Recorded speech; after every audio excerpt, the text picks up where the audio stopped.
বাংলাদেশে এমন একটি মসজিদ আছে যেটি শুধু নামাজের স্থান নয়, বরং দেখলে মনে হবে আপনি কোনো রাজকীয় প্রাসাদে চলে এসেছেন। এই মসজিদের মিনার দেশের সবচেয়ে বড় উঁচু মিনার। রাতের আলো এটি একটি স্বপ্নের জগৎ।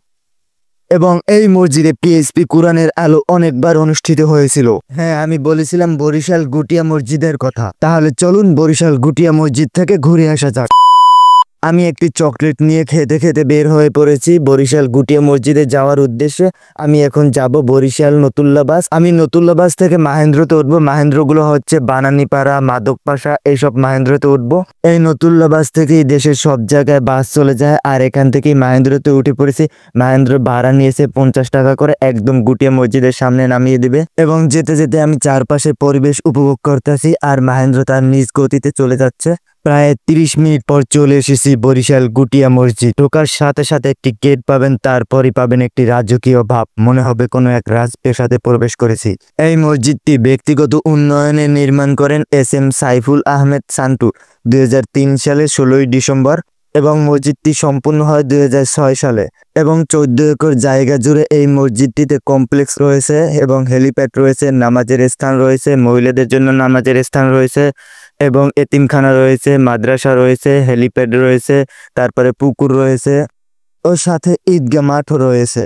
এখানে রয়েছে দেশের সবচেয়ে উঁচু মিনার, যার উচ্চতা 193 ফুট। চারপাশে বাগান আকারে সাজানো রয়েছে অনেক ধরনের গাছগাছালি, ফুল গাছ, নানান ধরনের গাছ, সবুজ সবুজ প্রকৃতি মসজিদটা যেন আরো অনেক সুন্দর করে তুলেছে। আজকের ওয়েদারটা ভালো থাকলে মসজিদের ফুটেজ আরো অনেক ভালো আসতো। এবং দেশের বিভিন্ন জায়গা থেকে বিভিন্ন স্তরে মানুষ এই মসজিদে ঘুরতে আসে।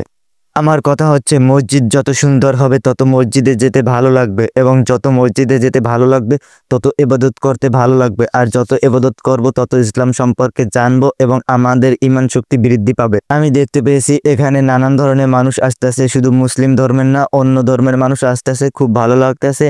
মহিলারা আসতেছে, মহিলাদের জন্য নামাজের ব্যবস্থা আছে। কিন্তু এখানে কথা হচ্ছে কাপড়রা আসে, এখানে এসে তারা মসজিদের পরিবেশটা পার্কের পরিবেশের মতো করে ফেলতে আছে। সব থেকে এই জিনিসটা খারাপ লাগে যে এটা একটা মসজিদ, মানুষ এটা মূল্যায়ন করতেছে না। এখানে তারা পার্কের মতো ব্যবস্থা করে ফেলতে আছে, এখানে তারা পার্কের মতো মনে করতেছে, তারা কাপড় নিয়ে আসতেছে, তার গার্লফ্রেন্ড নিয়ে আসতেছে, যে যেরকম পারতেছে।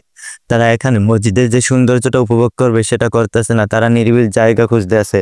সবাই নিজের চিন্তা ভাবনা পরিবর্তন করবেন, তাহলেই আমাদের দেশ সুন্দর হবে। যাই হোক, এই মসজিদে যে হুজুর ছিল তার কথাবার্তা এবং তার বয়ান আমার কাছে খুবই সুন্দর লাগছে। তার কথাবার্তা এবং সবকিছুই স্মার্টভাবে সুন্দরভাবে গুছিয়ে বলেছে। তিনি অনেক সুন্দর করে বয়ান করেছে, তার কথাবার্তা একদম সবকিছু আমাদের খুবই ভালো লাগছে। তাই আমি বারবার বলতে আছি, আমাদের বরিশালে আরো অনেক সুন্দর সুন্দর জায়গা আছে, যেমন এই মসজিদটা, আরো অনেক সুন্দর সুন্দর জায়গা আছে। পরবর্তীতে সেই সব সুন্দর সুন্দর জায়গায় যাব।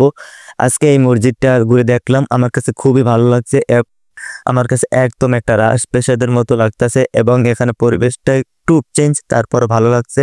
মসজিদের ভিতরে পরিবেশটা খুবই সুন্দর এবং হুজুরের বয়ান সব থেকে ভালো লাগছে। যাই হোক, আপনি কি কখনো গুটিয়া মসজিদে এসেছেন? তাহলে কমেন্ট করে জানিয়ে যাবেন, এবং আপনার কাছে এই গুটিয়া মসজিদ কেমন লাগছে সেটাও জানিয়ে যাবেন। আর আপনি কোথা থেকে ভিডিওটি দেখতেছেন সেটা একটি কমেন্ট করে জানিয়ে দেন। আর যদি ভিডিওটি ভালো লাগে তাহলে চ্যানেলটা সাবস্ক্রাইব করে দিবেন, এবং পরবর্তী ভিডিওর জন্য সবাই অপেক্ষা করবেন। তো আজকের মতো ভিডিওটা এই পর্যন্তই। সবাই ভালো থাকবেন, সুস্থ থাকবেন। আল্লাহ হাফেজ।